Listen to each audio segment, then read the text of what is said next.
Hello and good morning everyone. Today we are starting another new chapter, that is democracy, elements and functioning. So in this chapter we are going to learn what is democracy and some basic concepts about democracy like universal adult franchise, elections which is very important in a democratic country for a democracy, elections and their procedure, किस तरीके से होते हैं elections, coalition government ये क्या होती है, government तो आप सब लोग जानते ही हैं सरकार, कोएलिशन गवर्नमेंट क्या होती है हम देखेंगे, political parties and systems, political parties क्या करती हैं इलेक्शंस में और डेमोक्रेसी में, आप सब जानते हो थोड़ा बहुत, तो फिर भी इसको हम सिस्टम देखेंगे किस तरीके से वर्क करता है। इलेक्शन सिंबल्स कौन देता है इनको, आपने देखा होगा कि जब इलेक्शंस में कोई पार्टी खड़ी होती है तब इनको जो है सिंबल्स दिए जाते हैं, तो वो सिंबल्स कौन देता है, क्या होते हैं वो। तो डेमोक्रेसी का मतलब मैं आपको समझा दूं पहले थोड़ा सा कि डेमोक्रेसी का मतलब होता है कि ऐसी गवर्नमेंट या ऐसा एक कंट्री जहाँ पर गवर्नमेंट को इलेक्ट करने का पूरा जो काम है वो किसको दिया जाता है, वहाँ के लोगों को दिया जाता है। वहाँ के लोग जो है सब लोग मिलकर जो है गवर्नमेंट को चूज़ करते हैं और वहाँ के लोग खुद ही जो है गवर्नमेंट में खड़े भी होते हैं इलेक्शंस में। चलिए स्टार्ट करते हैं आसान थोड़ा सा। Democracy which is considered to be the best form of government demonstrate itself through some of the institutions.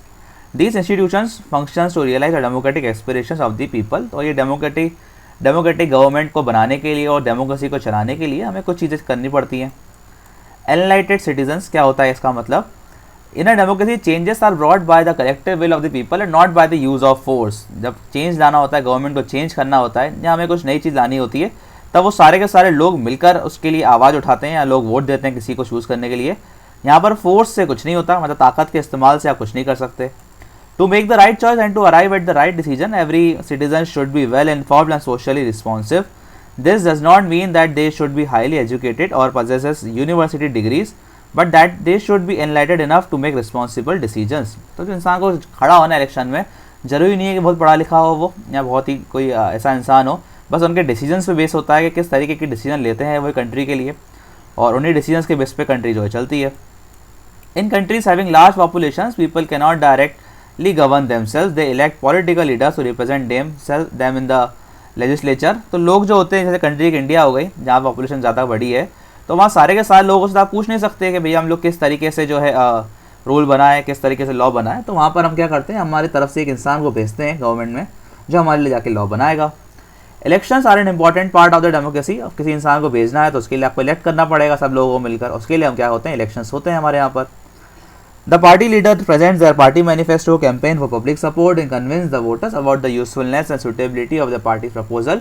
तो जो भी इंसान खड़ा होता है इलेक्शंस में वो अपना उसकी पार्टी जो है एक नारा लगाती है, कैंपेन चलाते हैं ये लोग।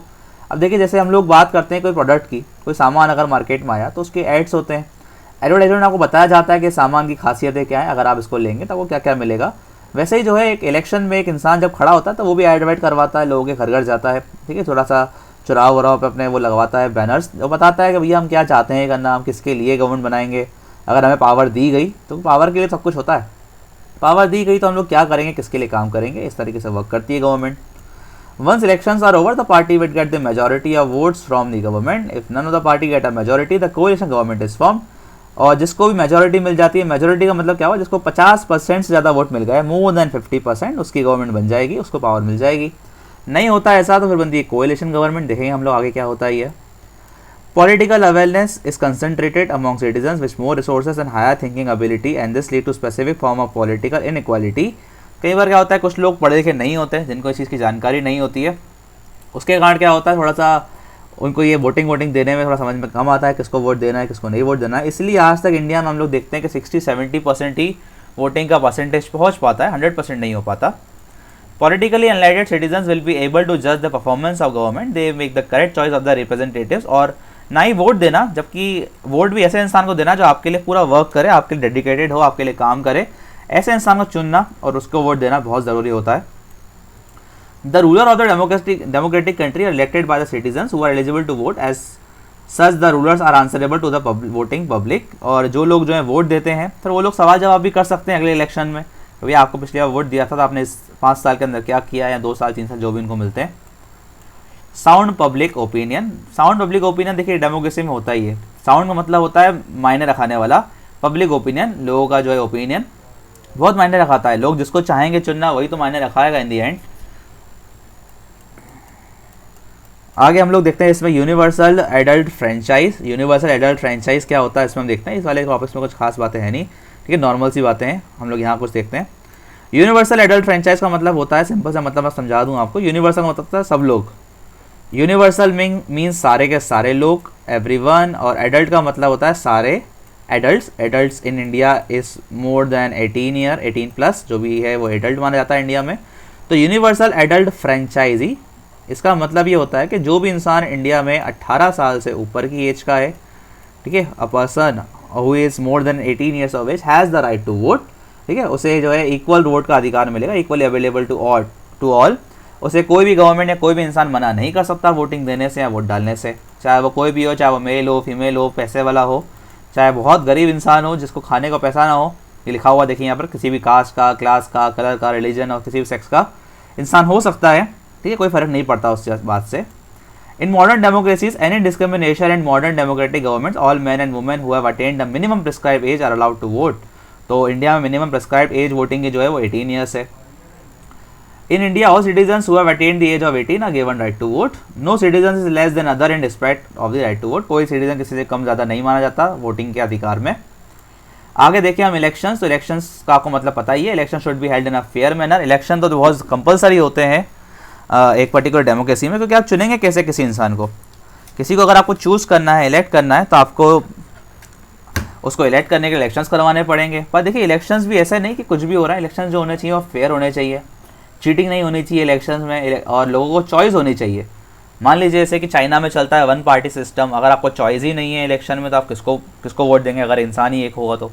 ओके, पर ऐसा होता नहीं है, 2-3 लोगों में चॉइस होती है वोटिंग करने में हमारे पास। Election should be held in a fair manner in India. The holding of election is the responsibility of the election commission. Election करवाने की जिम्मेदारी किसके पास है? इलेक्शन कमीशन के पास होती है इंडिया में। It announces the date of election. Election की डेट अनाउंस करवाते हैं election commission. Elections can be held in the entire country और स्टेट एट वन डेट और it can be spread over a few days.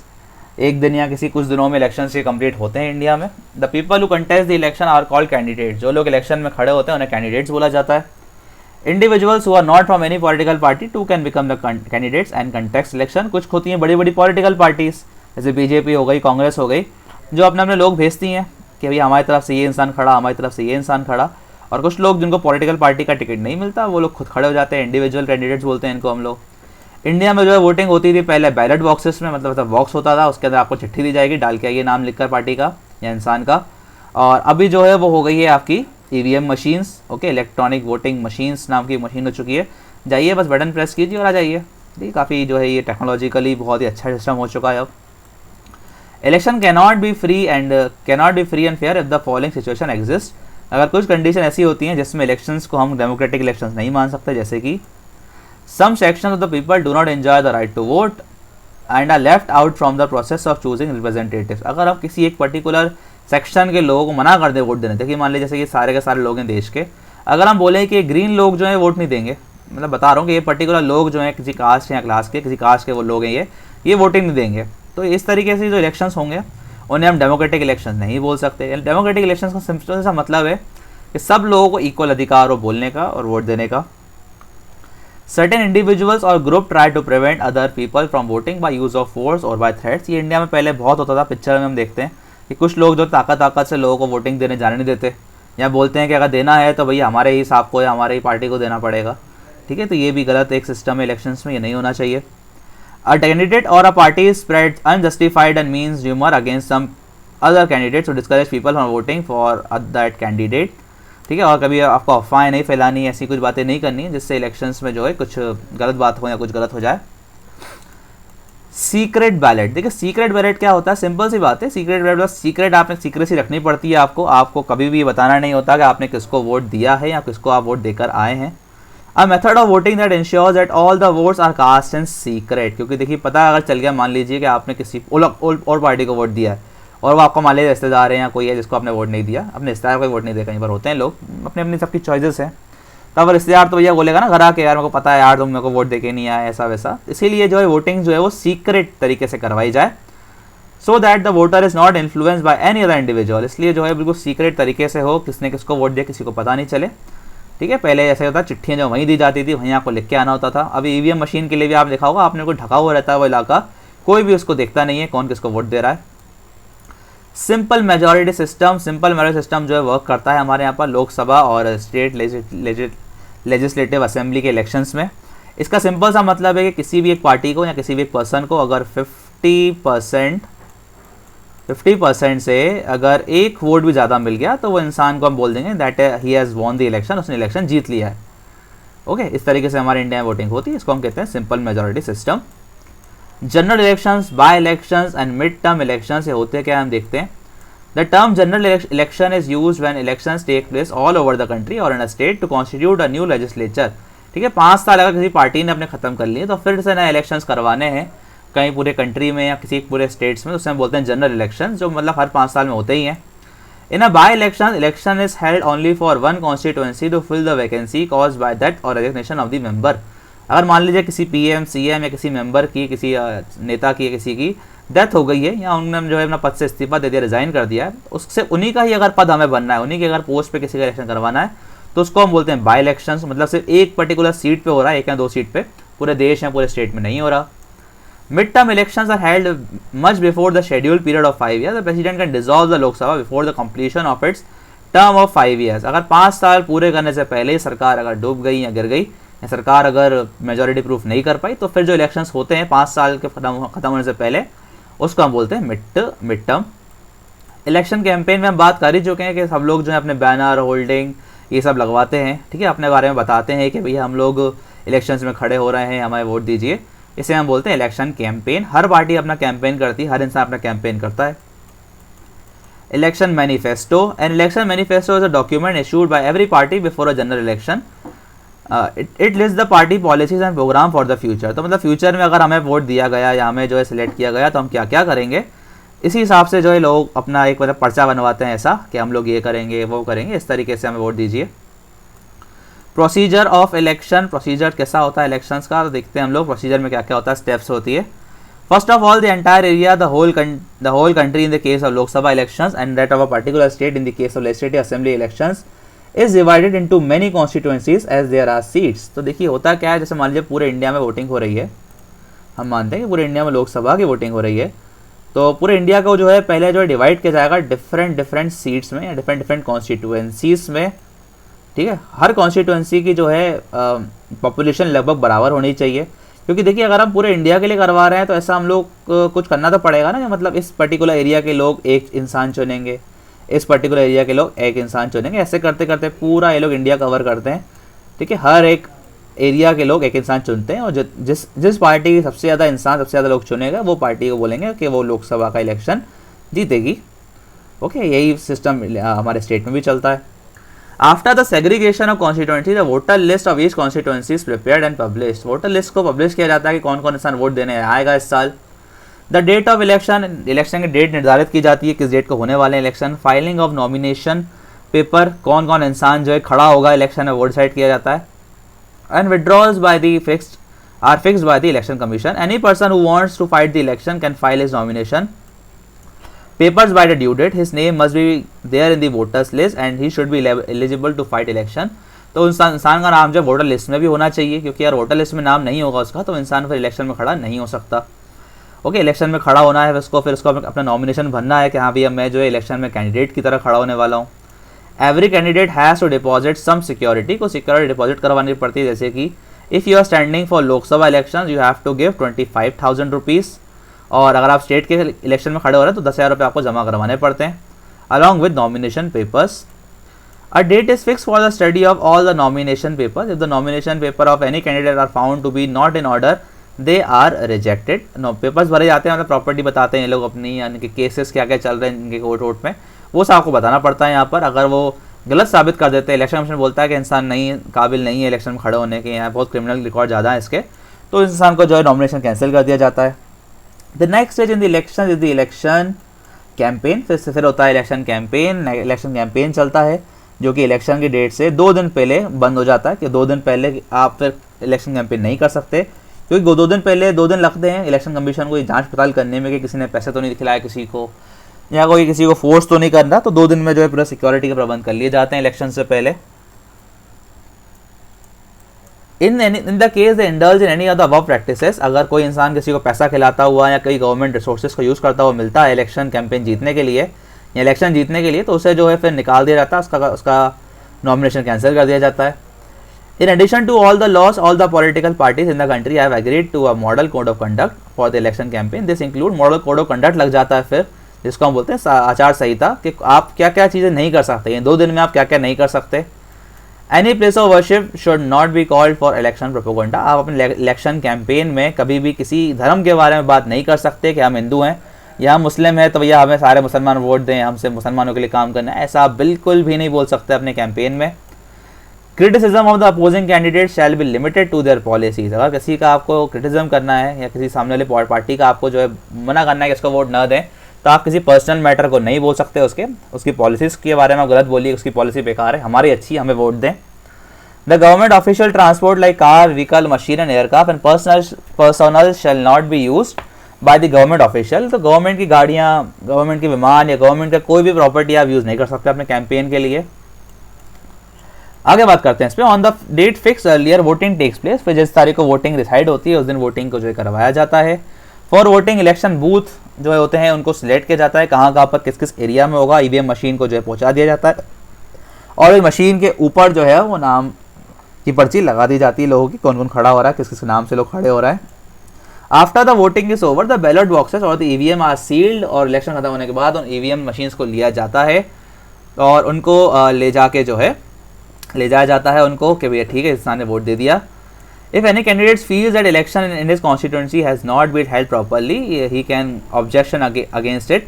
किसी इंसान को अगर लगता है कि मतलब अगर इलेक्शन हमारे यहाँ पर सही से नहीं हुए और कुछ गलतियाँ हुई हैं इलेक्शंस में, तो चाहे तो कंप्लेन कर सकता है फिर से इलेक्शन करवाने के लिए। ऑफिसर ऑन इलेक्शन ड्यूटी, कौन कौन से लोग होते हैं जो इलेक्शन कमीशन में होते हैं जिनकी ड्यूटी होती है कि इलेक्शन सही तरीके से हो। तो मुख्य ऑफिसर तो होता है इलेक्शन कमीशन का चीफ इलेक्शन कमिश्नर, ये सबसे हेड होते हैं इलेक्शन कमीशन के चीफ इलेक्शन कमिश्नर। आगे हम पढ़ते हैं कोएलिशन गवर्नमेंट। कोएलिशन गवर्नमेंट क्या होती है? हाँ, तो मतलब ये चीफ इलेक्शन कमिश्नर, उसके साथ जो 3 इलेक्शन कमिश्नर्स भी होते हैं और ये 4 लोग जो होते हैं मिलकर इलेक्शन कमीशन चलाते हैं। ओके, ये सब इलेक्शन कमीशन की बातें हैं वो। आगे हम बढ़ते हैं कोएलिशन गवर्नमेंट में। कोएलिशन गवर्नमेंट का मतलब होता है कि सिंपल मीनिंग, अगर किसी भी इलेक्शन में किसी पार्टी को 50% वोटिंग नहीं मिली है, 50% + 1 वोट नहीं मिले, तो फिर 2 पार्टी अलग अलग पार्टीज चाहे तो अपने वोट मिलाकर एक गवर्नमेंट बना सकती हैं। मान लीजिए इस पार्टी को थे वोट 45% वोट मिले थे इन्हें 5% वोट और चाहिए जीतने के लिए, और एक छोटी मोटी पार्टी थी इसके पास 6% वोट्स आए थे, तो ये दोनों मिलकर 51% हो जाता है। तो ये दोनों मिलकर चाहें तो गवर्नमेंट बना सकते हैं। इस तरीके की गवर्नमेंट को हम बोलते हैं कोएलिशन गवर्नमेंट। इससे फ़ायदा क्या है, एडवांटेज क्या है इससे? A coalition government is a government by consensus, that is the government has to realize the aspirations of all political parties forming the coalition. There may be differences of opinion but they agreed on certain common points and govern the country accordingly. तो मतलब पहली बात तो शायद ये कि time भी waste नहीं होता, फिर सिलेक्शन नहीं करवाने पड़ते, और ये है कि दोनों गवर्नमेंट जो हैं, दोनों पार्टीज जो हैं सहमति हो जाती है उनके बीच में, साथ में मिलकर काम कर लेती हैं। तो लोगों ने जो इनको वोट दिया तो उनका भी गलत काम नहीं हुआ, और जिन लोगों ने इनको वोट दिया उनके भी लोग जो सिलेक्ट हो गए। डिसएडवांटेज क्या होता है इसका? All actions of the government may not be to the liking of a political party in the coalition. In such a case this party threatens to withdraw its support to the government. If a political party in the coalition withdraws its support, the government and the coalition is left with no or more seat. देखिए अगर क्या होता है, अगर 45 वाले तो भैया majority में दिख रहे हैं फिर भी 50% नहीं ला पाई है, पर अगर कल को अगर 6% वाले लोगों ने मना कर दिया कि नहीं हमें पार्टी बनानी ही नहीं है इनके साथ, तो फिर क्या होता है, गवर्नमेंट गिर जाती है, फिर से इलेक्शन करवाने पड़ते हैं, या फिर से जो है बुलाया जाता है कि भैया कोई और पार्टी आके मिल जाए इनके साथ। पॉलिटिकल पार्टीज सबसे सिंपल सा है तो टॉपिक है। पॉलिटिकल पार्टीज मतलब ये वो पार्टी है या वो ग्रुप ऑफ मेंबर्स है जो चाहता है इलेक्शन में खड़े होना और इलेक्शन को जीतना, पावर को पाना। No person can be compelled to join a political party, every citizen has a freedom to join it और नॉट। हर इंसान को जो है ये राइट होता है कि वो चाहे तो और पार्टी में ज्वाइन करे या नहीं करे, ठीक है। पार्टी जो है किसी को फोर्स नहीं कर सकती। Party should be properly organise with set of rules. हर पार्टी के कुछ रूल्स होते हैं, कुछ मैंडेट्स होते हैं जो इलेक्शन कमीशन में जो है पार्टीज़ का रजिस्ट्रेशन करवाना कंपलसरी होता है। मान लीजिए आपकी पॉलिटिकल पार्टी है जिसको मतलब अगर आपको स्टेट पार्टी बनेगी, पार्टी भी 2-3 तरीके की होती है। एक होती है नेशनल पार्टी। नेशनल पार्टी का मतलब होता है ऐसी पॉलिटिकल पार्टी जिसको एटलीस्ट 6% वोट्स मिले हों लोकसभा के इलेक्शन में। और एक होती है आपकी स्टेट पार्टी जिसको मतलब स्टेट के इलेक्शन में 6% वोट मिले हों। अगर ऐसा होता है तो फिर आपको अपने पार्टी को रजिस्टर करवाना पड़ता है इलेक्शन कमीशन के साथ। ओके, आगे बात करें इसमें हम functions of political party. Function देखिए, यही पॉलिटिकल पार्टी के बिना जो है इलेक्शंस हो नहीं सकते। ओके, पॉलिटिकल पार्टीज़ के बिना इलेक्शन हो भी सकते हैं, मान लीजिए हो भी गए तो फिर भी मान लीजिए पॉलिटिकल पार्टीज़ जो है ना, मतलब कुछ कुछ पार्टीज़ का जो एक नाम हो जाता है, एक मतलब जैसे कांग्रेस नाम पार्टी हो गई, बीजेपी पार्टी हो गई, तो एक इलेक्शन में जो इंसान जो भी उन पॉलिटिकल पार्टी से खड़ा होगा उसको एक आसानी हो जाएगी जीतने में इलेक्शन, क्योंकि पार्टी का वैसे ही इतना नाम है। अब मान लीजिए आज से 60 साल पहले कांग्रेस का बहुत नाम था, तो अगर आप कांग्रेस पार्टी से खड़े होगा तो आप ही इलेक्शन जीतते थे, ऐसा ही होता था पहले। ठीक है, यही लिखा है इलेक्शन खड़े होने के लिए पॉलिटिकल पार्टीज इंपॉर्टेंट हैं। Select candidates to contest elections of various constituencies, conduct election campaign, election campaign भी तो यही करवाएंगी। लोगों के पब्लिक ओपिनियन को ये बनाती हैं, कैंपेन कर करके अपने तरफ ये लोगों को लेकर आती हैं। आगे बात करें हम लोग पार्टी सिस्टम की, तो पार्टी सिस्टम मतलब कहीं कंट्री में चलता है one party system, like China. China में जो है एक ही पॉलिटिकल पार्टी है। ओके, लोगों के पास कोई चॉइस नहीं होती है, एक ही पॉलिटिकल पार्टी इसको वोट देना होता है। फिर है आपके पास टू पार्टी सिस्टम, जहाँ पे से दो पार्टीज होती हैं, जैसे मान लीजिए यूएसए और जमैका, जहाँ से दो पॉलिटिकल पार्टीज हैं और कोई इंसान उसके अलावा खड़ा हो ही नहीं सकता। Next is multi party system, like India कि बहुत सारी पार्टीज हैं, लाइन से कोई इंसान चाह रहा है तो खुद भी खड़ा हो जाए, अगर आपसे पार्टी में जगह नहीं मिल रही है तो that is called multi party system of India. Political parties in India, India के पॉलिटिकल पार्टीज की बात की जाए तो there are almost two types of political parties, बात में थोड़ी बहुत कर चुके थोड़ी देर पहले ही। कुछ होती है नेशनल पार्टीज, जिन्हें नेशनल इलेक्शन जैसे कि लोकसभा के इलेक्शंस में मोर देन 6% वोट मिलते हैं, that are called national parties, like Indian National Congress, BJP. और होती हैं कुछ आपकी स्टेट पार्टीज, जिन्हें स्टेट के इलेक्शन में एटलीस्ट 3% ऑफ द सीट्स यानी कि 6% वोट जो है वो लगभग मिलते हैं, टोटल वोट का 6% उन्हें मिल जाए। ठीक है, और भी कुछ कंडीशंस होती है, अगर वो फुलफिल कर देते हैं तो they are called a state party. State party के एग्जांपल हैं आपके आम आदमी पार्टी, बहुजन समाजवादी पार्टी, ये मतलब कुछ एक स्टेट की होती है, पूरे इंडिया लेवल की नहीं होती। इलेक्शन कैंपेन जो है हर पॉलिटिकल पार्टी को जो है दिया जाता है। जैसे मान लीजिए कोई अगर ये नेशनल पार्टी और स्टेट पार्टी है फिर उनका फिक्स हो जाता है, जैसे कि देखिए इनके फिक्स हैं सारे के सारे। ठीक है, और कोई पार्टी इनके लिए जो है चिन्ह नहीं ले सकती। इनके अलावा अगर आपको कोई अपनी खुद की पार्टी बनानी है या खुद आप खड़े होना चाहते हैं इलेक्शन में, तो फिर आपको इलेक्शन कमीशन को बताना पड़ेगा, फिर वो जो है आपको अपना एक सिंबल देगा। क्योंकि सिंबल से क्या होता है, कुछ लोग अगर पढ़ना नहीं भी आया तो सिंबल देख के समझ जाए, चिन्ह देख के कि हाँ भैया ये हमारी पार्टी है। ओके, तो सिंपल सा चैप्टर हम लोगों ने फिनिश किया यहाँ पर। ठीक है, ज़्यादा कुछ बातें थी नहीं, ज़्यादातर बातें इलेक्शन हम लोग सब जानते ही हैं इस चैप्टर के बारे में। ठीक है, आई थिंक कि मैं एक्सपीरियंस को सही से हो पाया होगा आप लोगों को। ठीक है, कोई सी दिक्कत नहीं आई होगी इस चैप्टर में। Okay, in the last, thank you.